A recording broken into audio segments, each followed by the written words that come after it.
and gentlemen, check it out. Entering on your right is Warbird Thunder Airshows. These are two World War II era ex-Navy advanced training aircraft designated as SNJs. The demonstration features classic aerobatic and military training maneuvers while showcasing the precision, beauty, and grace of formation aerobatics.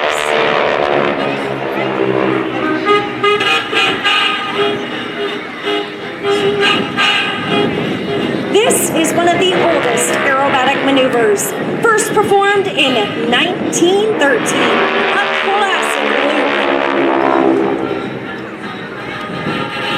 Formation flying is a skilled art demanding discipline and trust.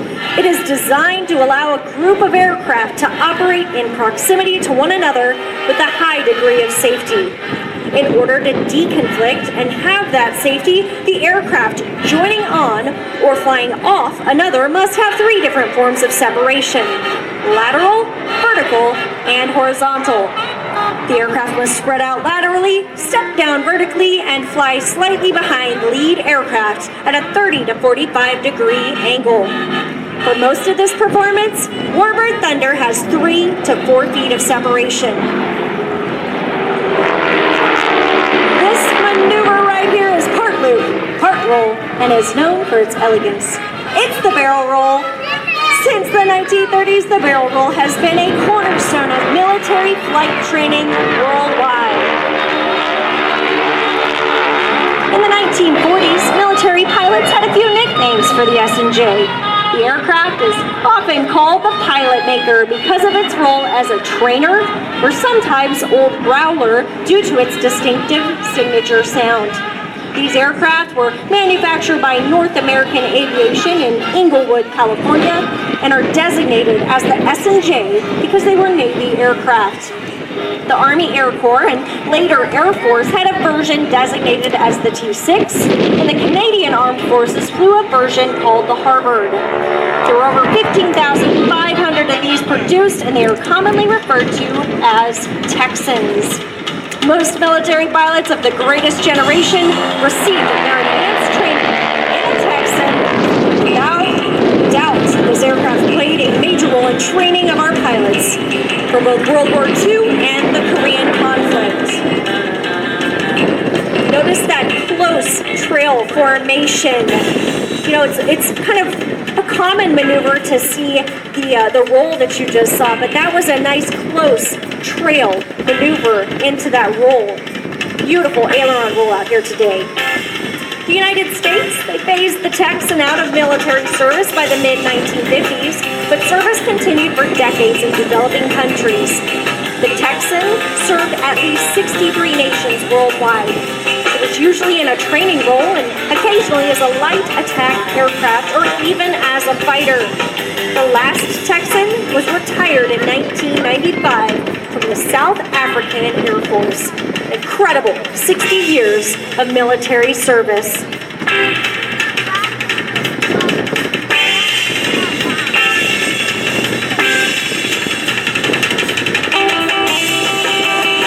And we're now going to see a line abreast loop.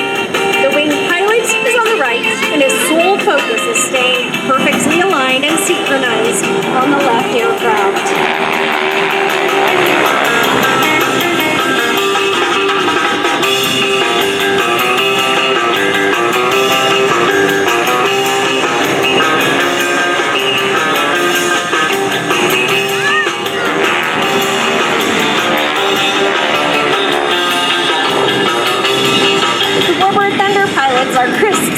Thomas and Mike Eberhardt. CT is in the lead aircraft and resides in Virginia Beach. He's a third-generation pilot and learned to fly at 17 years old with his naval aviator father as his flight instructor. CT earned flight time while instructing, towing banners, and also flying charter and freight. He's been flying for over 37 years. The number 2 pilot, known as wing pilot, is Eberhardt. He resides with his wife in Miami, Florida. Buick's been flying for 45 years. He started in sailplanes at 14 years old and earned his rating in powered planes when he was 17 years old. After graduating from Daniel Webster College, Buick served in the United States Navy for 20 years as an F-14 Tomcat and A-4 Skyhawk pilot.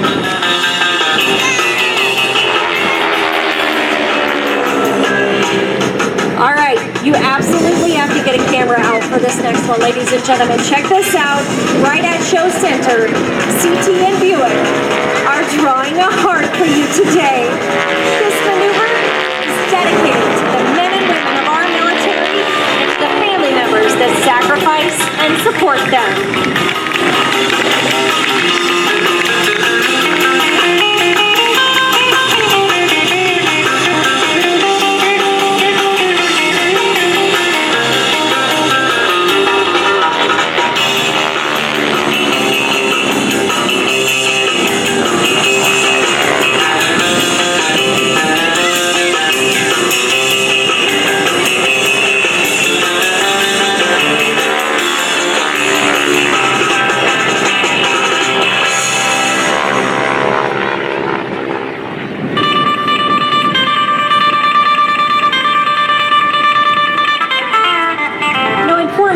Flying. It's really interesting because they sometimes have these moments where they break apart and they do kind of simultaneous maneuvering side by side, just with that separation that they didn't have historically.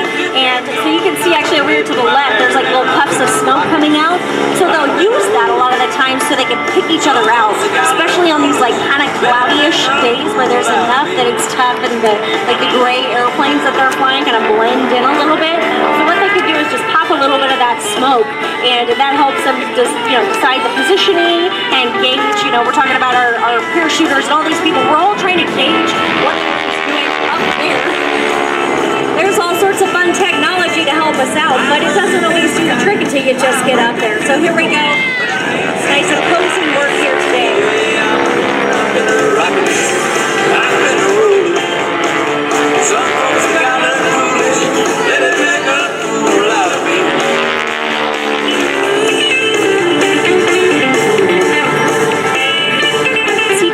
Also have very distinct radio calls that they use, and during these air shows we keep the radio comm, we keep it just open for them. That is it. They're the only ones that are allowed to talk during this performance outside of the air boss as needed, but really we just give them that time so that they can say ready, ready, pull, ready, pull, ready, kick, whatever that next maneuver is.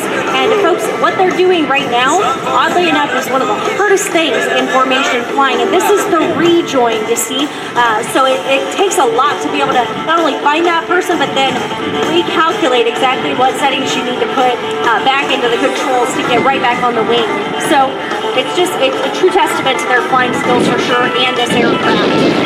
The Texan itself is both rugged and durable. These SNJs, they were made back in 1942 and 43 respectively. They are 80 years old, folks. So 80-year-old aircraft up here today. They're equipped with front and rear cockpits with full pilot controls in both seats.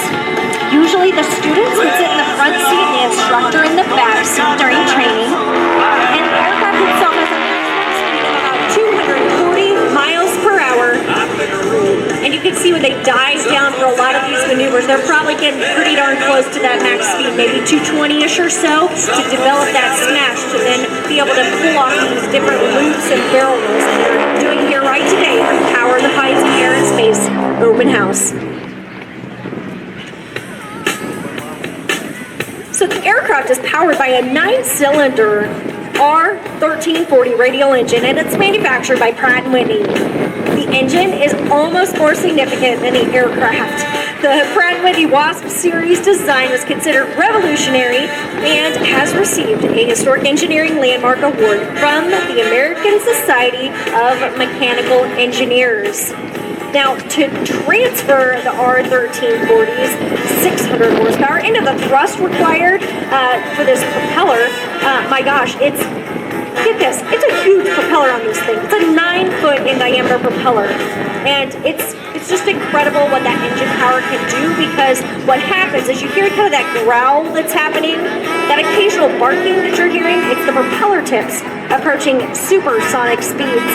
And basically breaking the sound barrier. You're getting sonic booms today out of Warbird Thunder.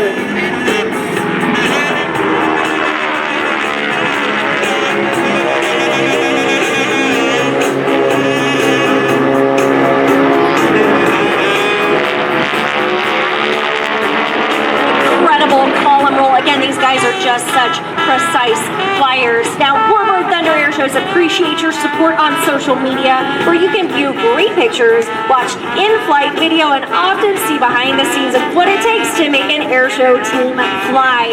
So I know you have your smartphones, like get them out right now because I don't want you to forget this. Facebook, Instagram, TikTok, or you can find it at warbirdthunder.com. And I've been watching them. They've been putting up a lot of fun stuff. We saw a video just the other day of them. They have like 360 cameras planted all over the SNJs. And in these closed formation flights, it is some of the coolest footage you'll see, especially as they've got their smoke systems just barreling that white smoke out the back. So folks, get a camera ready here too. They're repositioning. This is your photo pass here today from Warbird Thunder.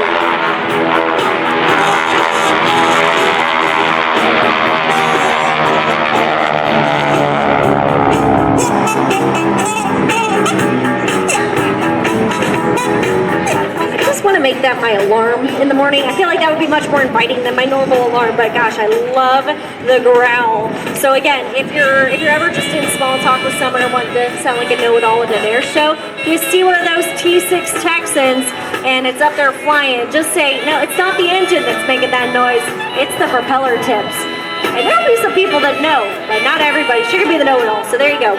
Giving you all sorts of tips and tricks for your next air show. All right, folks. Again, Warbird Thunder. Check them out on Facebook, Instagram, TikTok. They're all over the place, and they are new to this air show scene. We're super stoked to have them at more shows, hopefully in the area very soon. So watch their schedule for sure.